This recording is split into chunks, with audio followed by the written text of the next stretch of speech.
এই যে একা একা চলাফেরা করছেন, জীবন নিয়ে শঙ্কায় ভুগেন না কখনো? যে আমার পরিবার সবাই তো, আমি আমার মাকে বলেছি যে দেখো, মানে আমরা যে লড়াই নেমেছি, আমার একটা মনে হয় কি কোনো রাজনীতিবিদের না বাসায় মৃত্যুটা হইতে পারে না, এটা কোনো ভালো মৃত্যু না। যিনি রাজনীতি করেন, যিনি লড়াই করেন, যিনি বিপ্লবী, যিনি সংগ্রামী, তার মৃত্যুটা হবে একটা সংগ্রামের মধ্য দিয়ে, একটা রাজপথে, একটা গ্লোরির মৃত্যু।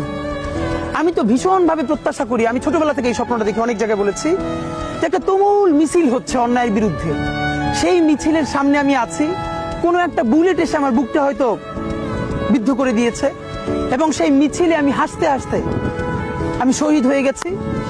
এবং সবাই যখন মৃত্যুটাকে ভীষণ ভয় পায়, আমি তখন হাসতে হাসতে আল্লাহর কাছে ভীষণ সন্তুষ্টি নিয়ে পৌঁছতে চাই যে আমি একটা ন্যূনতম ওই জীবনটা লিড করতে পারলাম, যে আমি একটা ইনসাফের হাসি নিয়ে আমি আমার আল্লাহর কাছে পৌঁছতে চাই।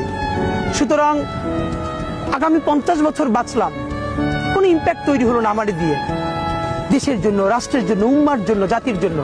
কিন্তু আমি ধরেন 5 বছর বাঁচলাম, সেটার মধ্য দিয়ে যদি আগামী 50 বছরের ইম্প্যাক্ট তৈরি হয়, তাহলে অনেকদিন বেঁচে থাকায় কি সাফল্যের? বলেন, শহীদ প্রেসিডেন্ট জিয়াউর রহমান কয়টা দিন বেঁচেছেন, কিন্তু ভাবেন আজকে পর্যন্ত উনি আমার অনুপ্রেরণা। হাঁটতে হাঁটতে আমার পা ফুলে যা